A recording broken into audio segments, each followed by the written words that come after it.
It's Christmas in the playhouse, and we're gonna have a lot of fun. Oh my god. It's the Pee Wee's Christmas special with Woo! Chloe and Sarah Gumbels. Sarah!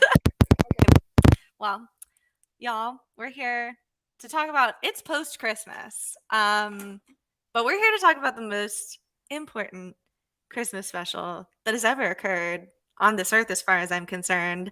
Welcome to our first Twitch stream of Salute Your Squirts. The very first one. If y'all are in the comments, say hello. It looks like we have someone in the comments already saying Hi, hello. Allie. Hello, hello. You're probably a little too young to know about Pee Wee's Christmas special. But I hope you've seen it. That would make me very happy if you've seen it. And if Sarah. not, you should definitely watch it because I had not seen it until Chloe asked me to watch it, and it was magical. It was magic. It was New the Year, perfect Allie. way. It was the perfect way to kind of bring in the new year. Allie, I think after watching this stream, you will want to watch it. It is truly my favorite holiday tradition every year to watch, and this year was no exception. As I was recovering from surgery with some good pain medication, but this is something that for years I've watched. I have the VHS of it. I of course now stream it because this is the year of our Lord 2022. Oh my gosh, new year. Um, but I recently talk about pre-Rona Christmas because this was such a tradition for me, and it was on Netflix. I forced my boyfriend Ty's family to watch it, and it was weird for them. They were like, "You watch this every year?" And I was like, "This is the best Christmas special that ever lived." And I think they just kind of tolerated it. But I'm so glad that you got to watch it for the first time. Oh my goodness. It was so amazing. I'm pretty sure my mom had seen it because it came out in '88. Is that right? Yes. '87. I have a It came out whole like right around the time when we were born, and so yes. yeah, I'm pretty sure my mom had seen it, so she watched it with me and was just like cracking up. She said it felt like coming home watching it, like Yes. with Cher and just everyone. So Katie Lang, Annette oh, Funicello, so Charo. many people. Star-studded lineup, which honestly, so to give you some context, you were right. This came out in '88. I'm going to give a whole history of Pee Wee Herman because you've come to the right place. I am oddly obsessed with this man and his legacy. But this was in '88, so this was after 2 seasons of Pee Wee's Playhouse. Did you watch Pee Wee's Playhouse, Sarah? Was this like part of your I childhood? I do remember watching it. However, it wasn't like this huge part of my childhood. Like while I was watching this Christmas special, I was like, yes, I remember the couch. Like I remember the phone. I remembered everything about it. But it wasn't like I remembered it beforehand. So Okay. Okay. Oh, sorry. I just like clicked on this thing and it went live. So I grew up with Pee Wee's Playhouse. It was syndicated on TV by the time. So let's see. It stopped airing in the '90s. They had mhm. episodes from '86 to '90. I was born in '89, so these were on reruns on television. But my parents bought me two of the VHSs, which I still have. One is Ice Cream Soup, the episode where he like makes soup out of ice cream. And I think the other one was Pee Wee's Christmas Special because this was like a constant watch in my home, regardless of the time Mhm. of year. And the Christmas special came out after about, let's see, 23 episodes of the Playhouse had come out. And the origin of Pee Wee Herman and the Playhouse is very fascinating. Are you familiar with the groundlings, Sarah? No. Okay, it's not a bunch of groundhogs. So the Groundlings is very similar to something like Second City. It's an Okay. improv kind of like a lot of folks in LA go there to study like improvisation and Yeah. comedy. Some of the great Lisa Kudrow famously is from the Groundlings. Conan O'Brien met Oh. Lisa Kudrow at the Groundlings. So this was like a breeding ground in the '80s for like the Groundlings had just popped up. So if you're not familiar with Okay. Second City was started by Del Close, who famously did a show with my dad. This is a true story. And he told my dad that he did the Chicago Conspiracy Trial with my dad. And he said, when I die, I want my skull to be put on display in the lobby of the Second City Theater. And I want someone to do a production with Hamlet and that happened. That's a real thing. Did Like it more in really? yeah. That's amazing. Who did it? This is Who Del did the production? Close. No. I mean, who performed Hamlet Oh, I don't know. with I'm his not skull? sure. Canonically, I'm not sure. But I think at least it was used as like a prop in like an improv scene for Hamlet. At minimum, I'm sure. But he did have his skull on display in the lobby. That's Really amazing. interesting dude. But around this time in the 80s, improv was huge. It was kind of Yeah. a improvisation had always been around, but as far as like think of these folks, so there were stand-up comedians like Jerry Seinfeld, Larry David, all those Hmm. folks, Jay Leno was stand-up. And those were folks who did pre-written material typically, but they Yeah. had like an improv background. But there were these Right. schools, and they still exist today. Second City is a huge one, and that's where they pull a lot of Saturday Night Live folks Yeah. from. I've heard of Second City for sure. There was also Second City in Canada. There was SCTV, which had Mm. Rick Moranis and oh my gosh, Catherine O'Hara, and all Oh, those folks, those lovely Canadian. Oh my God, Martin Short. All these folks were like doing improv, and there's sort of been these waves, right, of like schools of improv. So there was like that wave, and there was like the whole Amy Poehler, Matt Besser of it all, like more yep. Yep. recently in our era, but also Yep. folks like Kristen Wiig is from Yeah. Yep. Groundlings, and all these Okay. folks. Okay. You move out to LA, you take an acting class Got from it. whoever, but this is where like the real So Second City serious was in New goes. York, right? They have multiple locations. There's Oh, okay. LA, Okay. New York, and I think Canada. There might be one more. Okay. But it's sort of these schools of improv, schools of comedy, schools of acting. So like for me as a musical theater major, I studied at SF State where we learned things like Stanislavski method and like Stella Adler method. There's all these like methods of acting, right? Okay. And in improv, which up until like the 80s was not really like a studious art form, right? Like with Stella Right. Adler, there's like it's like realism with like certain, Stanislavski, it's all this different stuff. But Yeah. the whole concept of like yes and is like Right. Right. improv concepts, things like that. Yeah. And part of the groundlings for this particular class that Paul Rubens was in back in the day, you had to develop a character. And this is pretty standard for like any kind of comedy. I mean, like when you audition for SNL, you have to bring like a bunch of characters with Yeah. you, or you do like Yeah. impersonations, things like I that. mean, I know this from famously the best improv, actor of all times, Michael Scott, and his character just always had a gun, and was ready to. Sorry, That's that's my right.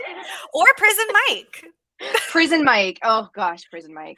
Prison Mike, one of my favorite improv Those characters. Dementors. With the Dementors. I'm sure that was and that's what's really interesting, and probably a lot of people who just watch these shows for enjoyment and aren't freaking nerds like me, shows like Curb Your Enthusiasm, The Office, Hmm. Reno 911, most of these Yeah. are improv scenes, and you can tell Yeah. mainly because people are talking over each other, Yeah. but you can Yeah. also tell Or there's because there's also like improv actors or yes, writers, but they like I've been listening to the Office Ladies pod, and it's surprising how many scenes I thought might be improv, but were just like written by Mindy Kaling, like because she's just totally. an improv comedic genius that she could like predict almost what would make sense. And there's different kinds of improv. Like sometimes you just go in and you just like completely improvise a scene, but sometimes you go in Hmm. with an idea or a character, Right. and that's a huge part of like this particular like study at the Groundlings was Yeah. you had to develop this character and kind of do like a one person showcase kind of thing. Got Typically it. there's like a showcase at the end of a, you know, more senior class of like improv stuff. And the Pee Wee Herman show, which eventually would become Pee Wee's Playhouse, the TV show, Yeah.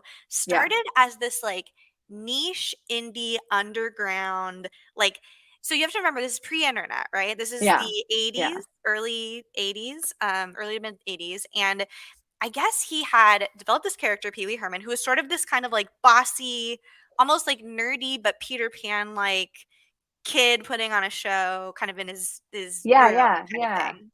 And this became this huge underground success in LA. Like it was the hottest ticket in LA. Yeah. And this is before it even got on TV. Like every celebrity and their mother wanted to see this like Pee-wee's. It was basically a more raunchy, darker version of what we know today as Pee-wee's Playhouse, Right. which recently Right. got revived a couple years ago. Alex Timbers directed another staged version of it for a limited run in New York. And I have all my characters here. I have all the action figures. I'm a huge freaking Oh, Pee-wee that's fan. amazing. These are from Super 7, this really amazing toy company. I've got Billy Baloney and Randy. That's Um, amazing. I also, and we talked about this on our pre-holiday special. I've got Cherry here as well. Yes. I have my original Pee Wee Herman doll, which still has the pull string. Let's see if you can hear it.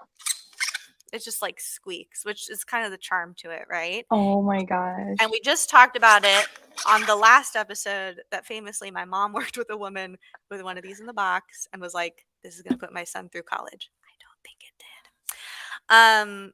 But I'm a huge Pee Wee fan. I've read a bunch of books on Pee Wee.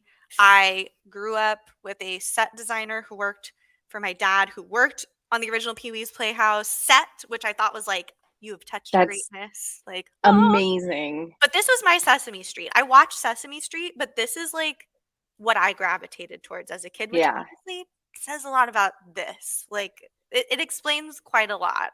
What was My Sesame Street? Probably Sesame Street.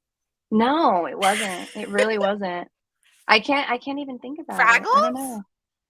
Maybe, Muppets, maybe? maybe. Yeah, I mean, Muppets are maybe. Sesame adjacent, I guess.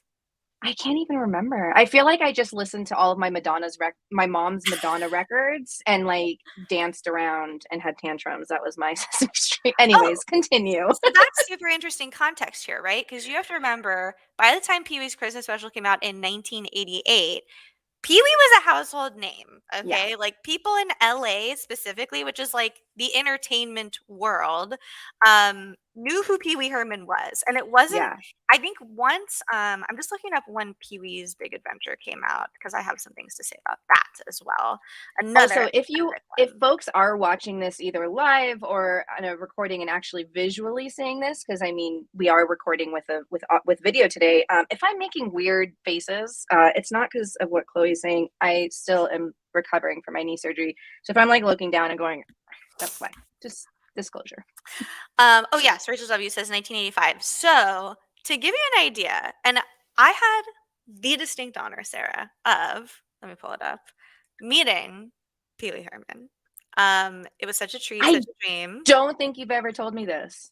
Oh my God. So this was right as Rona was spreading. So I had just gotten back from Prague and I was super jet lagged, but like then I flew back to Oakland in the morning and then that evening I had tickets. And this is before we knew anything was going to shut down, right?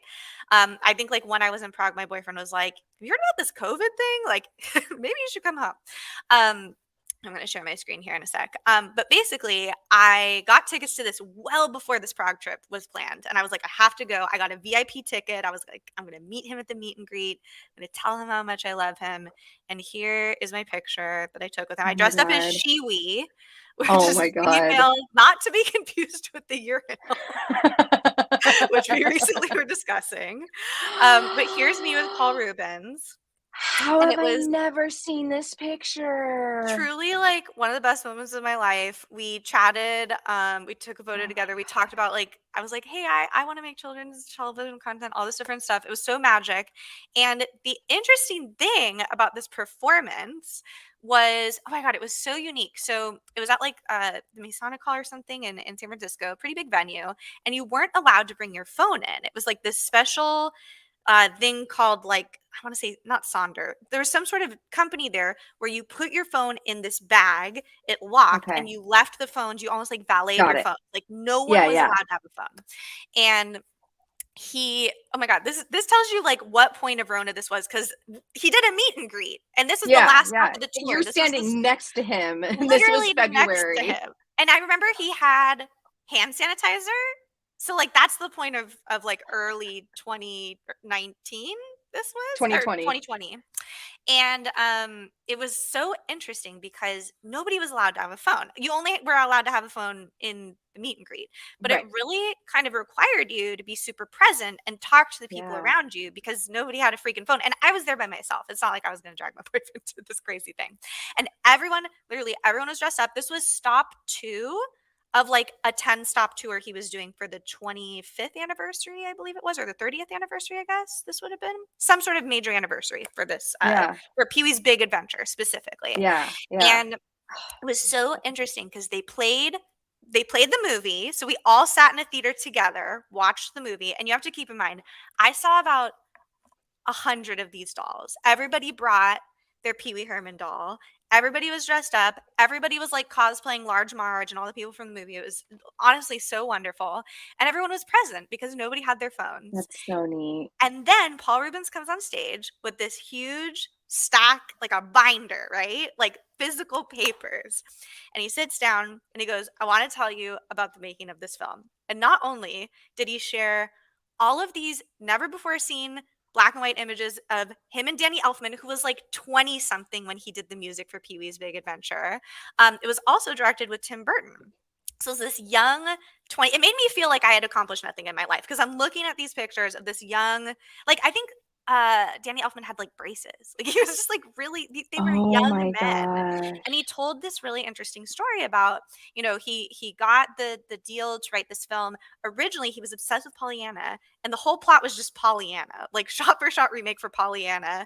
But then he was on I think it was the MGM or the Warner Brothers lot, and he noticed that all these people were on bicycles, and that's where he got the idea to like have the whole plot be about his bicycle being stolen. And to this Right. day, Pee-wee's Big Adventure is used in film school as the most perfect script. It's like 15 minutes in, you have a problem. Another 15 minutes in, you have like the journey that needs to happen. It's like Right. Right. known as like the perfect script that's ever been written. And watching it back, I was like, this slaps. This is one of the best films. It's funny. It's That's so aged very cool. well. It's so many amazing, iconic actors in it. I But want to rewatch that one so bad. We'll have to do another one, we'll have to another do it. episode. I've actually never seen Pee-wee's Big Top or the most recent one that he did, so I Yeah. would love to do. I mean, we I've have to do a watched whole Big episode on the Playhouse. Adventure. Yeah, I've watched Big Adventure like 100 times, but yeah. It's so good. But the best part of this evening, Sarah, and like, thank goodness, because I'm one of those like ambiverts who last minute's like, I'm not gonna go to this thing I bought tickets to, even though I like paid $50 for this ticket. Because I'm like very excited to make plans and then like executing them. I'm just like, I would rather just lose that Same. money to like hide under a Same. blanket. But I'm so glad that I went because the most interesting part of this evening, which I can't even begin to describe, is he had all the original footage from so MTV had a red carpet. So this Uh-huh. was 85, right? Or yes. Um, MTV had a red carpet and they let Pee-wee, Paul Rubens as Pee-wee Herman, interview everyone Joan Rivers style as they entered at the Grauman's Chinese Theater, I believe it was. And this was everyone from like Mr. T, the Go-Go's, the Bangles. Like we're talking 80s, peak celeb 80s. And That's he's showing us all amazing. this footage of him interviewing them, and everyone's coked out of their mind because it's Of course. 85 and just stoned. You can tell everyone's just like, just like so many drugs, just like all the drugs. Famously, my dad was on the Warner Brothers lot to watch some sort of, he was doing some director stuff. And the bathroom, there was just like lines of Coke. Like this was just like what the 80s were like. Just like, oh, care for some Coke, young man? So after he shows us this footage, which literally is like people entering the red carpet and then everybody at the after party just like drinking and like, oh, the Yeah. movie was so great. Everybody go see Yeah. it. He's like, the reason you will never see this footage anywhere is like in today's age is that no one's publicist would ever let them get on Yeah. camera No with this many way. drugs in their system. And I was just like, this is a time capsule of the 80s that like is truly a That's beautiful moment. amazing. So That it is was really so lovely. funny. He like shared all these amazing stories. I wish I could remember all of them, but basically him and Tim Burton had bonded over just having this like very eclectic taste. And you can see in this image, all the stuff on the front lawn, most of the stuff was Tim Burton's like stuff. Oh, I Like totally believe that. like they really bonded over just this weird kitschy, almost like John Waters mentality, like kind of weirdness. And like I think he even Paul Rubens talked even about like he was really picky about who he wanted for the director, and like he just like knew when he met Tim Burton that it was the right person. And Tim Burton had just come off of doing Frankenweenie, which was like this sort of like uh Yeah. niche hit at the time, and he did this really interesting dark, I want to say Japanese, like Hansel and Gretel that I ended up looking up on YouTube that was like really weird and avant-garde and interesting. So like his portfolio was like weird, and Paul Rubens was like weird, and they're just like, let's make friendship rings, we're going to be best friends forever. um but this film, I mean, the film itself in eight, so that was 85, and now we're Hmm. talking about Pee-wee's Christmas special. So this is like after the Playhouse, the movie, like there was already a lot of canon in this Yeah. world. And you Yeah. probably remember that the movie is very different than the Playhouse. Like the house is Yeah. different. It's sort of like Yeah. different realities. Yeah.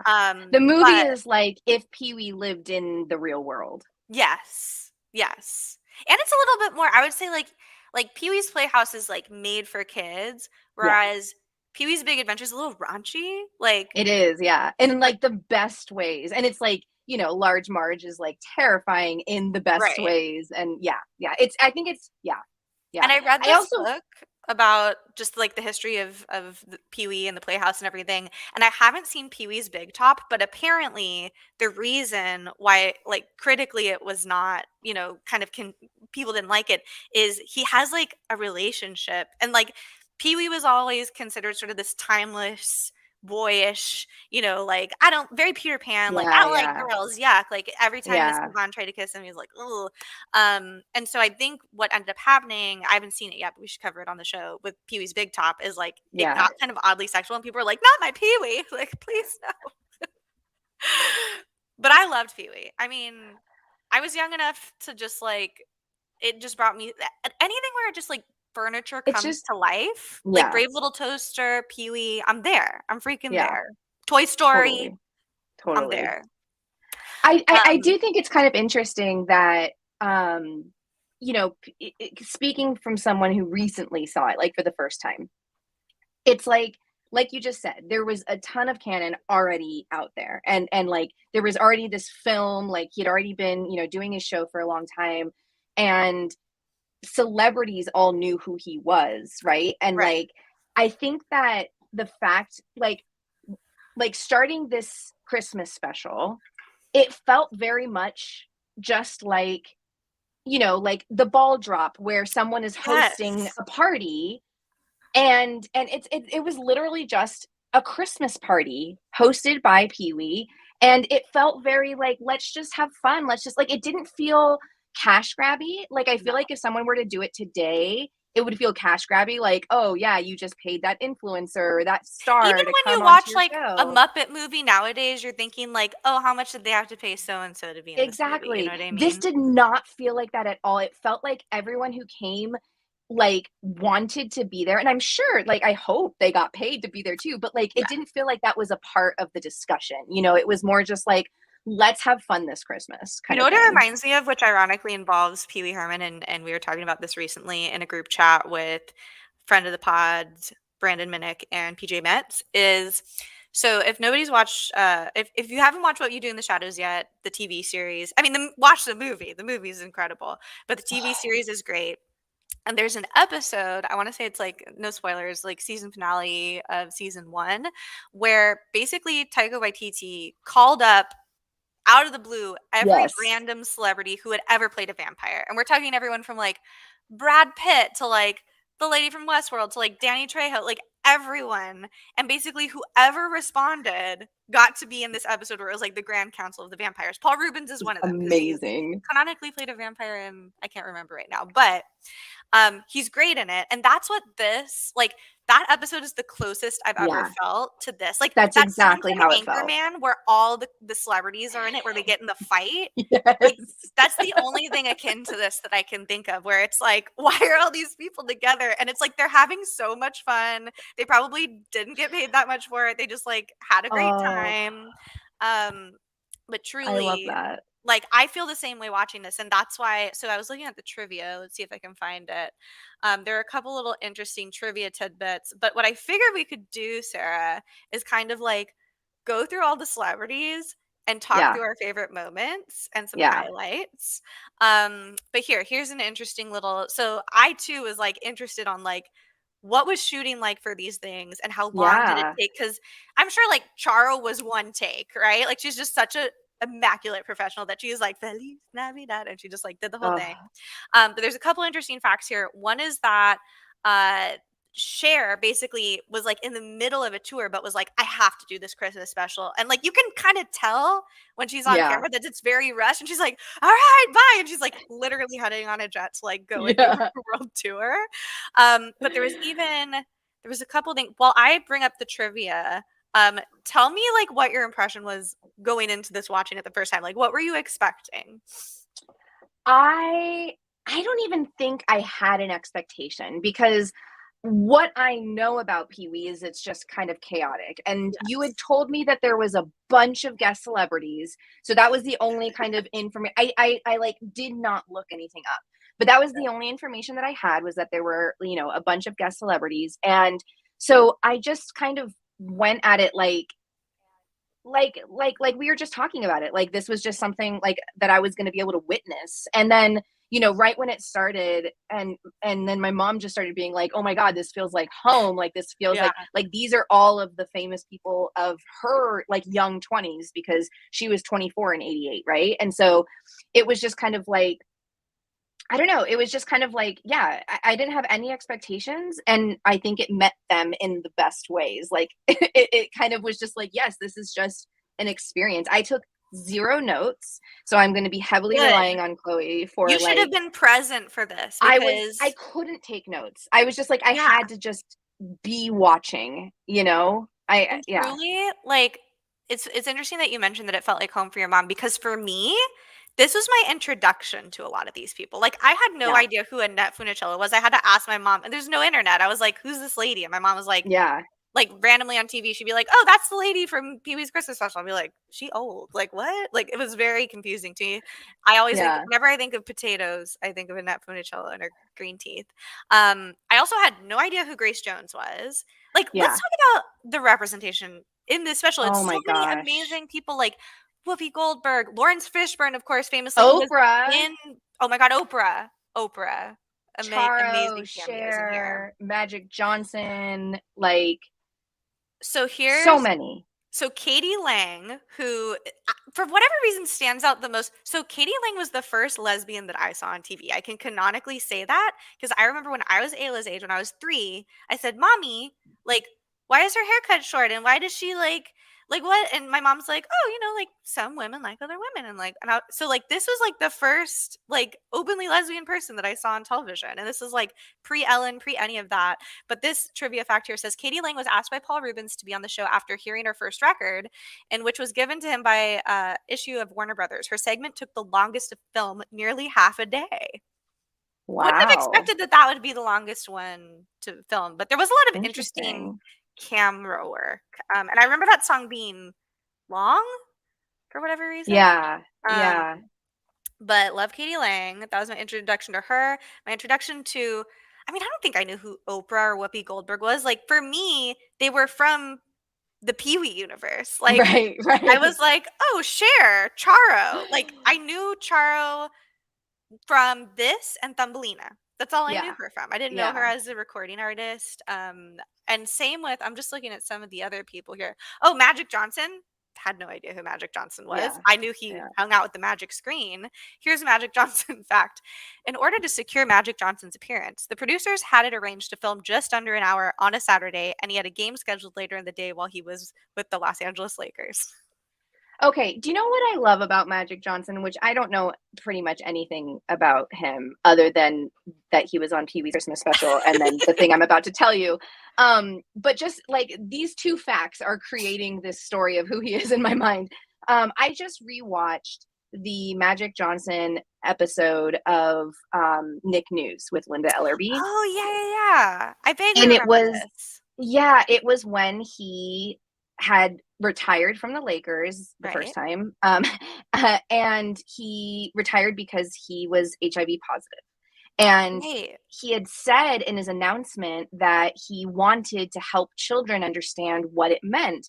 And so Nick News immediately reached out to him and was like, or to his team, and they were like, if he's serious about this, we would love to have him on Nick News because like, I Yeah. don't want to go too deep into it because I think we should do a whole episode on this, but Nick News was a true news for children. Like, it Yeah. was not dumbed down at all. Like, Linda Ellerby is a journalist, and it was Yes. not like talked down to. It wasn't like about kids' issues. It was about issues that affect people, including kids.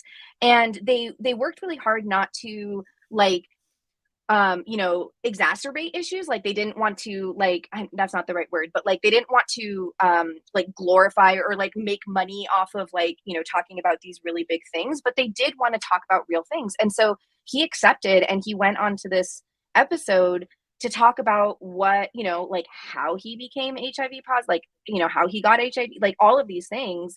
And And he's done so much I amazing love charity that. work. Like my I aunt love used to that. do a lot of charity showcase things in the 80s and 90s. And he was always just an LA presence, just like always speaking out about AIDS. Like there were a lot of concerts happening around this time, especially in the 80s. Shout out to Magic Johnson. And he's great on green screen. Like how dare he? He's so funny and like lovely. He's Oh my I God. just it feels like he's just got such a genuine heart, like, you know, I also I love don't know. even just like the diversity of types of people on this, like the ice Yes. skater, the sports people, the singers, the talk show hosts, the like canonical Lawrence Fishburne, Miss Yvonne, all of those folks Yes. from like the universe. And to me, this special feels like canonically the sweet spot of like all of the Pee-wee canon. Like it Yeah. obviously is like separate from the films and stuff like that, but it just feels like when Pee-wee's Playhouse was the most Pee-wee, and you just Yeah. accept that the entire choir of Marines from the men's choir at UCLA Yes. is just there. You don't question it. They're just there, and Yeah. that's okay. No, it's true. Like you said, like I don't like it when people say diversity in this show when they really just mean like there is a black person on the show or a Latina He person like on the show. draws something, he does a sport, he like there's Right. so many things that happen. Like he does a craft with Annette Funicello, and like it's one of those Yeah. things where you watch this show, and I think as a kid that's what drew me most to Pee-wee's Playhouse is on one given episode, which is like 20 to 30 minutes with commercials. um there's so many things that would have it was different than like something like Rugrats or like which would come later, or even just like Fraggle Rock where it was one plot line. It was like, okay, we're gonna do this, now we're gonna do this. And when I did children's theater, like as an adult playing a child or a crayon, that was sort of the joy of children's theater, because one minute you'd be doing a Yeah. sad song about how the crayon is naked, and then you'd be like, we're happy and we're on strike. Like Yeah. you have to like have so many different visuals and colors. And I think this was even like the first robots that I saw on TV, Oh famously yeah. Conky, as I have the toy here on Like the real screen. robots for sure. Because Yeah. I mean, there was, the Jetsons had robots, but that was a cartoon. And So if you remember, it was very popular in children's television at this time, because really the only children's television that existed that was similar was Sesame Street. And if you remember, I mean, to this day, on Sesame Street, especially back in the 60s, 70s, 80s, they had all these little interstitial, like cartoons and like one, two, three, hmm four, like stuff like that. And Klasky, I always say it weird, Klasky Supo, yeah. who did Rugrats, all these different things pre-Rugrats, and All Real Monsters, and all the different things, had this animation studio that like, so you have to remember, like back in the day, really the only people doing like claymation and stuff mainstream were like Tim Burton, a little, which was like technically a Disney offset, like he kind of got fired by Disney, and then also Klasky Scoopa, which they did a but hmm I think they did some stuff maybe for Sesame Street. But remember, like on Pee-wee's Playhouse, they were like, now it's time for a penny cartoon. That was them. Like that was all coming from them. And it had a very unique, like raw, it's not like Paw Yeah. Patrol. It's not like the kind of like, Yeah. it's not like Mickey Mouse Clubhouse, or as Sarah's daughter calls it, Mickey Mouse Vagina House. Yes. One of my Canonically favorite now. tweets that Sarah did this week. Love when children start talking about butts.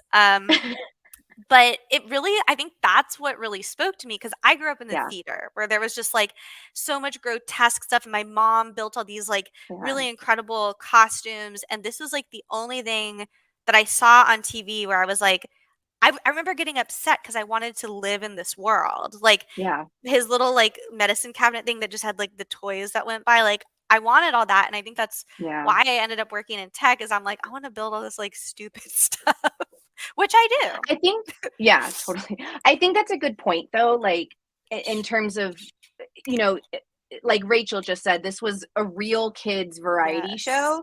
And just the absolutely. Like fact that like, Kablam was. exactly. I was just about to say, like, the fact that, like, for example, Klasky Supo, God, I'm so bad at saying it as well. How do A you lot of even say their, it? it's Klasky just, it's, Kasupo. well, you know what? Actually, I know it's Supo because I just Supo. realized his first name is Gabor, which is Hungarian, which Adrian's Hungarian, Ah, and yes, a yes, yes. C followed by an S is Supo. a sound. Whereas if you were to do We're just an S, it learning. would be a z, no, I love sh this. sound. Anyways, so there's no k.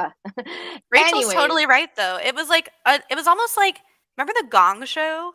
Remember how weird the the Gong Gong Show was like Show. on Game Show Network? It was just literally the show where like weird it was like a variety show where a lot of the groundlings would go on to. Yeah, It was just yeah, like I do weird remember people would now. go Yeah, on and then they'd hit the gong. It was basically the yeah, original America's Got Talent, yeah, but yeah. like really Well, hokey. but I was gonna say that like Klasky Supo, I feel like they brought a lot of that realism into everything they did, even Yeah. through the 90s. Like, you know, there a couple of their most famous animated shows were, you know, Rugrats, All Real Monsters, The Which was Wild Thornberrys, grotesque. All of it was Rocket grotesque. Power, as told by Ginger. Like all of those were very um honest and true and then a little fantastic. You know what I mean? Yeah. Like Rugrats, like it was like the point of view of a baby, but not just like, oh, baby, baby, you know, like the point of view of like, yeah, they're gonna stick worms in their diapers and then try to eat them, you know, Well, like even just all real like as an monsters, like, adult, oh Stu, like that whole gif or meme or whatever of him is like, "What are you doing, honey?" And he's like, "Making chocolate in my life," you know, whatever. yes, It's like, oh, yes, they're real adult human people, and I think that's yes, even with all real monsters. It's like this monster has armpit hair. It's weird. All of the and like Ickis all of totally it, had anxiety. Like, yes, yes, you can hear it in his um, voice. yeah. Yeah, I mean, these were just like such like and I think this is just such an interesting time because you have to remember that like back in the 80s, there was no internet. Really the only way you Hmm. heard about people was sort of like word of mouth and portfolio. I think even like when South Park came out, it was just like a VHS that people were just like passing around. And like one of my favorite Fred Armisen like like shticks that he did is just this VHS that someone uploaded onto YouTube of him like pretending to be a tap dancer and auditioning for Stomp and getting like way too far through the audition process or just he even goes to this like doctor's conference and just gets on stage and starts giving a talk and it's like the way that people they didn't have YouTube so the way that they shared this stuff Yeah, was just like here's a VHS like watch this I weird love video of that. this guy So and that's sort of how all these weirdos came together where it's like I know a person and this person does this and oh well this person can build the set and like it was just all these yeah. creatives coming together to make this incredible show. So speaking of not having YouTube and not having the internet, you know, I think and please tell me in the comments or, you know, tweet at me. The only person that I have seen really, you know, successfully pull off this idea of creating a character and just being wacky and wild and really doing a ton of improv is Colleen Ballinger with her Miranda Sings. Like, and I mean not successfully You ever, I mean mean recently? in the YouTube, I mean like in the YouTube space Oh yeah, I specifically. mean I mean there was shoes, right, that right, would right. but like I mean like yeah, a little bit more recently in the like if you were to define a current YouTube, you know, celebrity in the last five Yeah, years I think she's pretty much the only one. And I mean she's got her show, like she does a live show, she has her channel, like, but she yeah. has this whole character and And a it reminds me universe very and a whole universe. characters, And then she got like her real show, like her Netflix, not that her YouTube show right. isn't real, but like she got her Netflix show, I which, mean, you she's been know, on comedians getting in cars getting coffee, yeah, like, she's yeah, she's amazing. now And that I you think it's kind mention of it, interesting. I'm Like, trying to is it think that, like, I wonder why we don't see, is it that a lot of actors tend to still want to go in a more traditional route now that like Second City and all of these things are actually very much traditional for improv actors or I don't know. It's just kind of interesting. Honestly, Like, why don't we see more? as an actor, I would say nowadays it's very rare because like as an actor you want to be open and available for different roles and parts, and I think the Yeah, fear with something like Miranda Sings or with Pee-wee is that yeah, you get pigeonholed into that because yeah, Colleen Ballinger is like an incredible singer, like yeah. she's beautiful in real life, and really the only thing I've seen of her outside of Miranda Sings, she's incredibly talented, is the Ariana Grande music video where she's No, super she was pregnant. in Waitress. She did a stint in Waitress. I mean, so did Lisa Rinna I'm just in saying. Chicago. But sure, sure. I'm not in No, the girls musical got theater world, range. so don't tell me. I Girls mean, got range. you don't have to like. No, she was incredible in Thoroughly Modern Millie. There's clips of her Yeah. playing Miss Dorothy. She's great, but that's the problem though, is like that was Hmm. before. And I think it's really hard. Like people, because even with someone like Todrick Hall, who I think was Yeah. in Waitress as well with her, is like Yeah. Todrick plays so many different parts and things, and he has a universe, but he's not playing a Yeah. character. And I think that's Yeah. why a lot of actors try to stay I think it's away. Even also. like Zach Galifianakis, like it took him a while, Yeah. and even Will Ferrell to like get out of the anchorman kind of trope and Yeah. get cast in serious things like Shrink Yeah. Next Door. So and even like we see this a lot with people like Ben Stiller, Kristen Wiig, like in Yeah. time with their comedy, but it's really hard when you stick to one character or you get known for a certain thing. Even for myself, like Yeah. I played mostly quirky sidekicks and ingenues, and that's Yeah. all that I did. And I think probably the reason we don't see this as much is really there's no everyone is just sort of being themselves or a version of themselves typically on Yeah. YouTube. Well, and it's a Um, lot, as we I know, mean, it's a I won't lot of mention his name, work. but Blippi. Yeah, yeah. I'm It's rolling a my lot eyes. of work to have your own essentially record, like, like studio. Yeah. Like you are everything when you're on YouTube. And so to do that for multiple characters would be very difficult. So I could see why getting on something like SNL or something like that would allow you to experiment with characters. And then like you said, even being on SNL sometimes can pigeonhole you a little bit Like, look at too. Bill Hader and Barry, Yeah, like, these people yeah. who but for me, like, I've actually thought about this because I wanna make children's television content, and shout out to our friend Cecil. We were working on something for a while, and we talked about this, and it was like, "Okay, do we play ourselves? Do we play a version of ourselves in this I universe?" think about Like, this daily. and there's like the Wild Kratts are technically kind of playing Yeah, themselves. Like there's all these different shows, and I think it probably is really hard too to like turn on the Pee Wee thing. Like my dad ran yeah, into Paul Rubens once on my dad went to a filming of 90210. He was like shadowing someone, and he told me, I saw Paul Rubens on the set, and I want to say hi to him, but I didn't want to bother him, kind of thing. But like yeah, you have yeah. to remember that when people aren't like this would happen to me all the Yeah. time as a children's theater performer. The kid, like in between shows, I go to Target and a kid would see me and be like, "It's Blue Crayon." I'd just be like, "Don't fucking talk to me." Yeah, yeah, It's just like in totally. Reptar on Ice where they take Well, the costume off. we heard about this from Steve on Blue's Clues, right? Like Yeah, he all of a sudden realized, "Oh my gosh, these kids think Steve from Blue's Clues is real," and he is. And I'm talking directly to them because I'm staring through the camera at them. I am influencing them, but this isn't me, and I'm losing myself because my name is also Steve. And he was just like, I need to get out of yeah, this. He felt like it was a big responsibility, plus just kind of the loss of identity. and So that I makes could definitely see sense. that. And I think I've thought like about that too, just like you said, and just making like simple technical content for kids. Like I have a second YouTube channel where I want to do that, but I haven't even gotten started again because I kind of just want to be myself, but that's not really effective for kids learning things.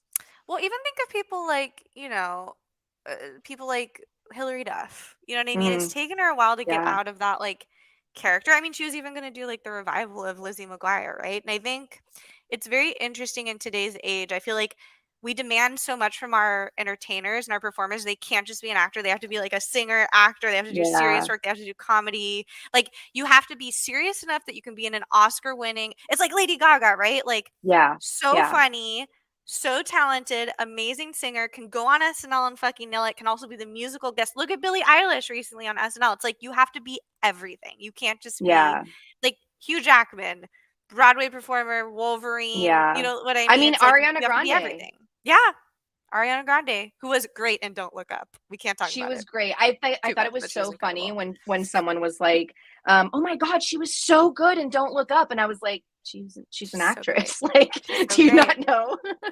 I'm going to read off a couple, all the celebrities that are listed on Okay. IMDb because we need to talk about all the people in this film. So we have our main lineup, right? We've got Lawrence Fishburne, aka Cowboy Curtis. Oh my God. Some of his earliest work, which I love watching in early Pee Wee's Playhouse. So, so, so good. There's a couple people missing from this. Of course, Captain Carl is not present. Unfortunately, this amazing human man, let me look at his name. He's totally Captain Carl is played by Pee Wee, Pee Wee, Pee Wee. Wonderful, wonderful improviser who played Captain Carl, Phil Hartman, who was on SNL, Coneheads, everything. Yeah. Was he in Coneheads? Yeah. I feel like he was in Wait. Ghostbusters and he was in everything at this time. But we have Lawrence Fishburne. We've got Susan Kent, who played Miss Renee. She was a reoccurring character as well.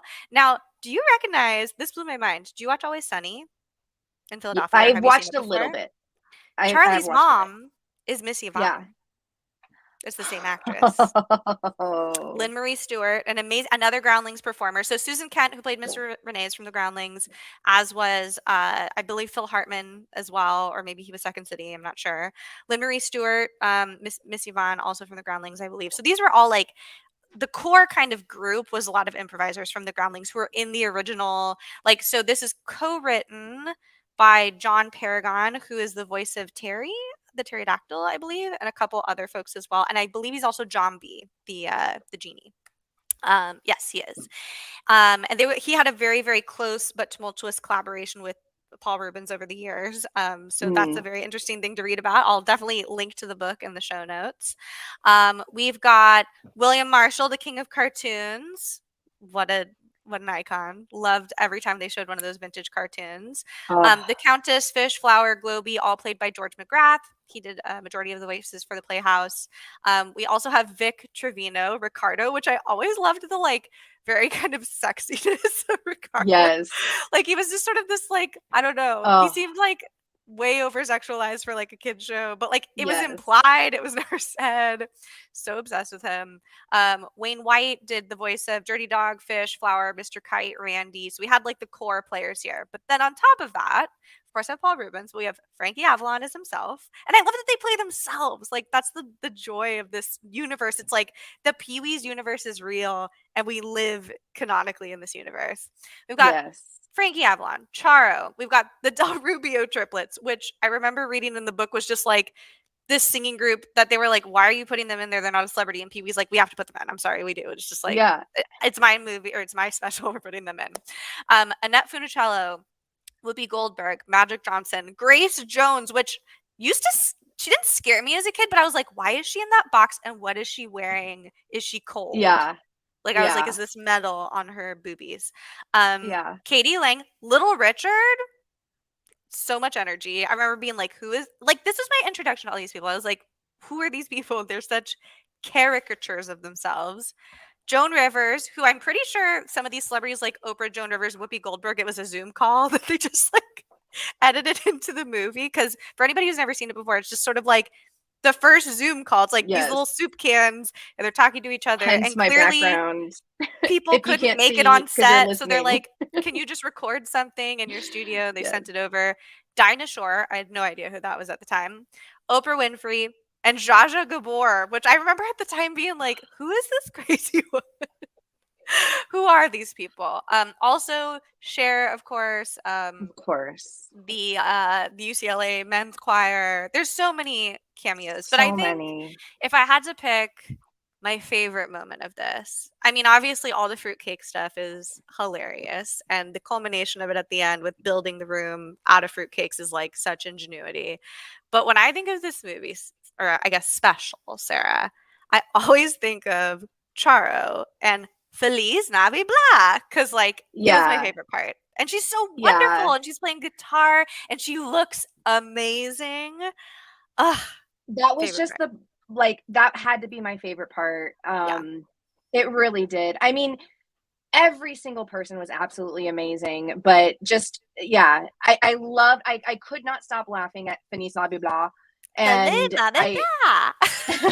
And like, I don't know. It was just perfect. It was just too perfect. And it's very like I think the reason why Pee-wee's Playhouse A spoke to me so well, but B just like spoke to so many people. Because again, when I went to this live show, everybody was like 30 something, and we all had our dolls. And that was a big thing Pee-wee got into as well. When he agreed to do the Playhouse, he was like, I want officially licensed Pee-wee merchandise. So this was one of about 5 different toys that he put out. Another one was a Billy Baloney like marionette doll. He like modeled a lot of it after like the great, Howdy Doody and things that he grew up watching. So like Yeah. merch was huge for him and he wanted toys. Yeah. He was very specific about the toys, so much so that they gave him the feedback that this would happen. That it Hmm. like over time, but he was like, no, it has to be the classic. He's like, it has to be a pull toy. But It that's can't be a push the perfect, I button. feel It like. has to be a pull toy. Yeah. And he was so specific about his art that a lot of people in this book that I read said it drove people crazy to collaborate with him because he was such a specific director who like knew what he wanted to be like, no, go back, like redo that thing. Like I don't like the way like, but it really shows in all of the work that he did because it was such an attention to detail and the world and the universe was just like so magical that like it really people like Tim Burton and Pee Wee who are just like if anybody hasn't read the recent Nightmare Before Christmas article that came out, I think by SF Gate about how they did all the animation here in SF. Read that article; it is wild, and it really speaks to the level of Yes. detail and finesse that people like Tim Burton and Pee Wee Herman truly, really really valued.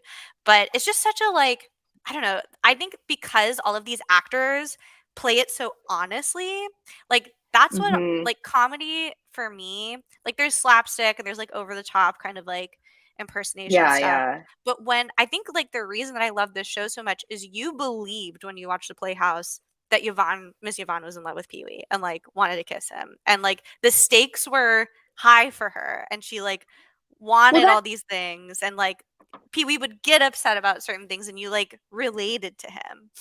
I think that's what's so critical when you have a more like improv world building moment Yes. is that it's like you have to take it seriously and you have to have all of your guests take it seriously.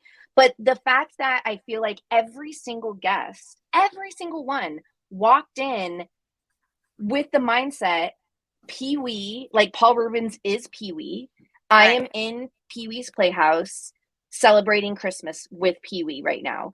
And the fact that you felt that from every single person, every single guest, every single actor, it just felt so real. And I feel like that's what gives it like this really nice polished while still being totally zany and wacky. It's like that meme that I saw a week ago that I sent you, and I definitely sent to our sister pod, the Hold Up Pod. Shout out to Molly and Sam, where like when they did Muppet Christmas Carol, that everyone's like, "Great, we're gonna do Muppet Christmas Carol," and Michael Caine's just like, "I will play this with the seriousness of every Yes. fiber in my being. That every Muppet is a human person, and Right. this like I will do this like a freaking I feel like Juilliard I feel like performance." that's why I also loved Don't Look Up because I felt like everyone except for Leo was really obviously like good at like comedy as well. Leo, I think, can do comedy. I love him as an actor in general, but I felt like he played it a bit more like it was a drama, and that I felt like just made it even funnier. Like Oh my I god, didn't need him to be funny. You know what I mean? this Like has he just was become funny because of the very circumstances. this is so full circle because there's a manual for improvisation, and it's a book by Charnel Halpern, Del Close, and Kim Johnson. Del Close of Second City, Yeah, yeah, Poor Yorick, The Skull fame, called Truth in Comedy. And that's really what we're seeing here is just like yeah. when there Yep. is truth in comedy, like that's what makes certain performances like Kristen Wiig's performance in Bridesmaids. Like Yes. it's so Yes. truthful and you Exactly. believe it. And that's what this whole like Yep. truth and comedy is like the theme of Pee Wee's Christmas special is like everyone is there. They believe in the magic. They believe like they so earnestly give it's not like here's your fruitcake. Like it's like I Yeah. got your fruitcake. And it's like so much Yep. funnier because it's just like piled on. Ugh, what a treat. What a dream. Any I think final we should wrap thoughts? this up. Yeah. I mean, Yeah. first of all, I hope that Jai Dewani, I hope you went to sleep. um, mentioned in the comments. It's 3 a.m. Omar was mentioning that Hugh Jackman's a great actor, a great singer. We did get some comments that on the Instagram, follow us at Salute Your Sports. We do some polls every once in a while. That Grace Jones was just Oh my God. An like icon. that was the favorite. That was the favorite. Ba-dum-ba-bum-bum. I Oh never God, hear that I think song ever the same way after I that. know. And I did think you notice the innuendo joke that it was like, no, I was supposed to be sent to the White House. Like she was like some sort of like gift to like, I guess it would have been Bill Clinton. No, who was no, it? no, no, no. Reagan. Reagan. It's like the Playhouse. Oh, the White House. It was like, oh my God, this is so funny. And Oh all my those jokes God. as an adult, like, don't go over my head. And I'm like, this is freaking great. Like the whole putting what's her face on like the first day of Christmas and he puts like the dummy in and he like keeps singing that like that's brilliant. It's all just so good. I think final thoughts for me is just I need to go watch Pee-wee's Big Adventure again. And honestly, like I kind of want to watch a lot of these guest stars in their prime. Like I kind of want to like experience like I don't know, just as much as I can of their acting, their sportsmanship, their singing, whatever it was when they were in their prime. And I think I want to just do like a deep dive on that. Yeah. I mean, truly, it would like take you years to just I like know. dive on I every single know. like, and I think that's like Okay, fine. that was such A shallow dive, a shallow a dodgy shallow paddle, dive. but like, That's like why I love this so much because like as I was watching it recently, I was like, oh, I didn't know who any of these people were until I watched this. So I sort of had the reverse of what it was supposed to be, where it's like, oh, we're doing a Christmas special with all these celebrities. I instead, this was a learning experience. Like, who is Charo? yeah, Who is Cher? Who is like a child yeah, should not know who Katie Lang is, but I did. Like, so many of these people, like, I knew yeah. from this and then learned about their careers after. And I think that's really the magic of this special is like, what a magical way to get introduced to Cher and Whoopi Goldberg and like figure It skating makes them feel so celebrities. approachable and Yeah. like, like if And you're like, Pee how Wee cool had that them they on the did Christmas this. special, then, they must Yeah. be good people. What a magical Well, treat. oh, Well, Omar's asking, what is a Pee Wee? So Pee that's Wee just his name, Herman, kind of. yeah, just his name. It's spelled Peewee. But I also feel like And Pee Wee football is a thing, sort of like little league football, kind of. So like the yeah, term Pee Wee is sort of like pipsqueak, sort of like yeah, a like like wee means little, small, P means yeah. pea, so Pee Wee. Like, yeah. So he just created a character named Pee-wee. Yeah. Um, yeah, and if you haven't witnessed any of his shows or movies, we highly recommend it. I have But homework for everyone, including you, Sarah. I believe it's on HBO. It was an HBO special. There is and I think it's on YouTube as well. The live, so there's Pee Wee's Playhouse, and then there's the Pee Wee yeah, Herman Show, and I highly encourage right. everyone to watch that because it's staged and it's scripted, maybe semi Yeah, improvised, but it's very kind of grungy and unique. Alex Timbers, who directed Beetlejuice, Bloody Bloody Andrew Jackson, oh my God, Peter and the Starcatcher, so many amazing, amazing things that have come out recently. Directed the recent stage version, which basically was a like an updated version with a modern day Pee Wee. But the old version from the 80s is on YouTube, so seek that out. nice. Um, Okay. and Okay. I yeah, wonder if it's everyone going to be on to HBO soon because the original network was HBO. So, I think the new one is on HBO and worth checking out for sure. oh, And it's very much better. It's not a bootleg, so it's much better production quality. yeah, But yeah, the yeah. original has Phil Hartman and like some of these original Yeah, folks in their 20s, and that's it's a really awesome. I love it's really this. unique to watch the original because it's so grimy. It's like the original Grease, how like Grease the movie is a little grimy, but it's like sort of a crotchless, sexless version of it. And like the Broadway version is I like love very they this. like sing about Yeah, gonorrhea yeah. and stuff. So it's worth watching to see what the origin is of it. And I'll also tweet out the name of the book that I have been mentioning through this. It's on my Kindle, Yes, I but want it's to a read it. really I want great to read. read it. And for anybody out there who's looking to create children's television content, this is literally the playbook for how to do it. Like I definitely want to read it. I devoured this book. It Anyway, reminds me y'all. of Stephen King's just writing or whatever his book is called. So, you know, I'll write horror and do children's TV shows. Yeah. I gotta go to therapy.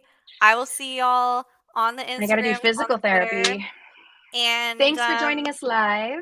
and we hope you enjoyed this post-holiday special, and we will see you all very soon. Bye. Bye. Ooh, I gotta play the outro music. Okay, hold on. You know what? We're not gonna do the outro music. We're just gonna end it. We're just Bye. going to say